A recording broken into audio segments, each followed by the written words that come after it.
Hi, I'm Jennifer Bassett from Thrive in Grade 5.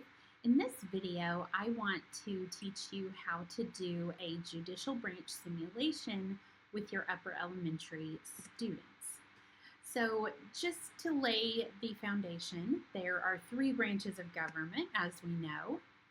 When students learn about the three branches of government, the legislative branch is pretty easy to understand. That's Congress. Congress makes the laws. Easy peasy. Executive branch, the head of the executive branch is the president. The president enforces the laws. That's pretty easy to understand. But when we get to the judicial branch, we can understand that the judicial branch is headed by the Supreme Court, but they interpret laws. What does that mean? I've had students for years have trouble understanding what does interpret the laws mean. And I say, well, it means they tell what the law is saying. They tell what the law means. They decide if the law follows the Constitution or not. But that's kind of hard for our upper elementary kiddos to understand. So I started doing a simulation that is pretty fun and leads to some amazing discussions, and I'd love to share it with you. So the judicial branch, of course, is headed by the Supreme Court, which is the highest court in our nation. Their decisions are final. The Supreme Court has many responsibilities. One of those is canceling laws that violate the Constitution. They tell what these laws mean. This is the inside of the Supreme Court. If you ever get a chance to go, definitely go, even if they're not in session. I got to go one time when they weren't in session, and we were able to just sit in these chairs in the back and just be in the room. It was amazing. So definitely go if you get a chance.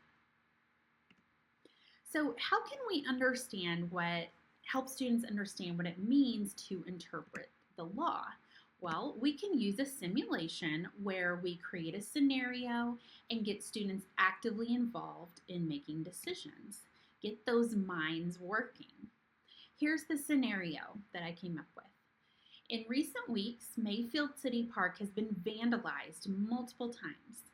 When city leaders and police officers watch the video footage, they notice that the suspects are always wearing baseball caps, pulled down low to hide their faces.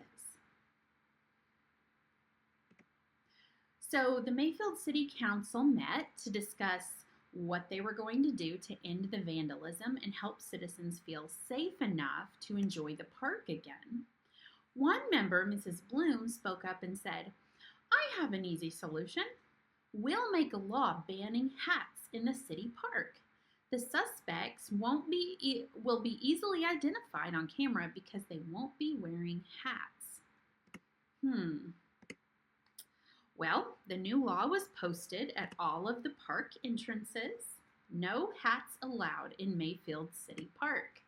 So it's an easy law. The sign is very simple. Problem is solved, right? No, not so fast. This law that they made led to a lot of challenges and problems. So since this law has gone into effect, it's been challenged in court several times. The local judge has to interpret the law or tell what the law means.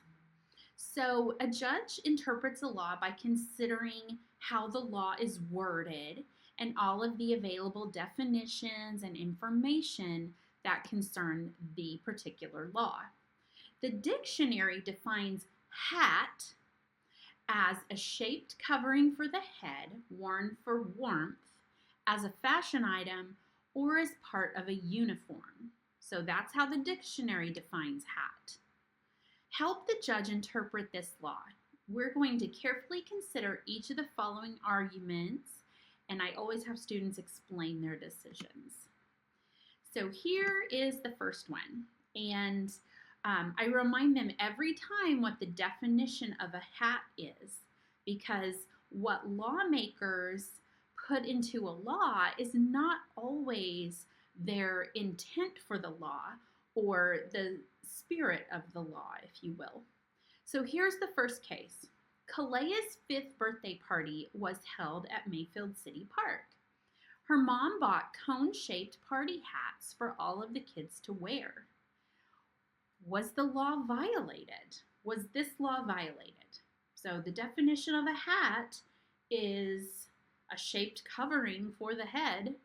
Party hats are a shaped covering. Is this what the lawmakers meant when they said no hats? Kids have to have a discussion. They have to decide if the law was violated or not.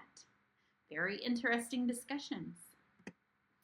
Here is the second case. The residents of the Mayfield Retirement Village, so elderly people, have a walking and fitness club. They walk the track at Mayfield City Park 3 times per week. And on cold days, they wear warm winter hats. Well, are they violating the law? Are they not violating the law? Did the lawmakers mean for the retirees not to be able to wear warm hats on cold days?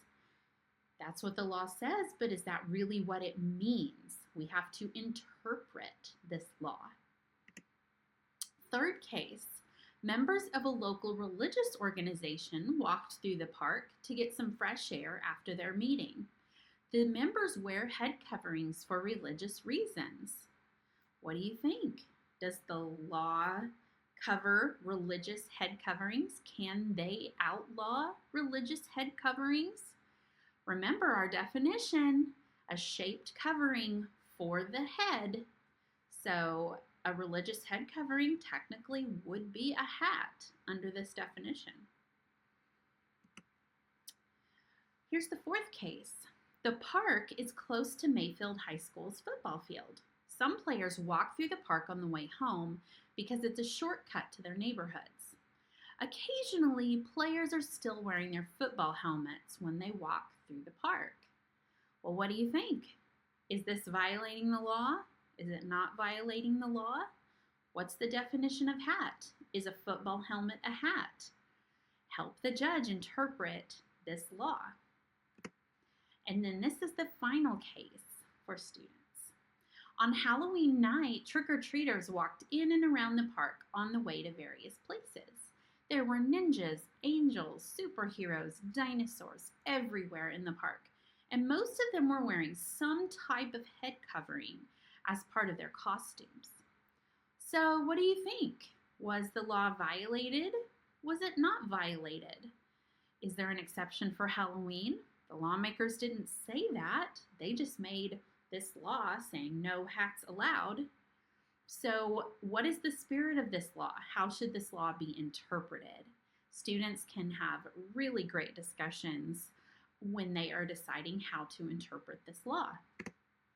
So my final suggestion, definitely ask students to rewrite the law. You want to have it rewritten for the citizens and include details so that every citizen fully understands the law, understands what's allowed, what's not allowed.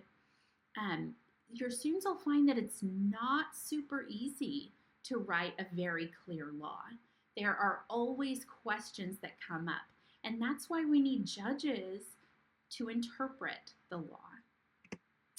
I would love for you to look in the description for the video and grab the free Constitution practice pages. They're really fun. I do have several branches of government activities along with Bill of Rights and the preamble. And then my branches of government bundle is really great for teaching all 3 of the branches, putting in some branches of government task cards. I have another judicial branch simulation, a printable one that I use. It's in there. And also a unit test. I would love to hear from you in the comments. I hope to talk to you again soon.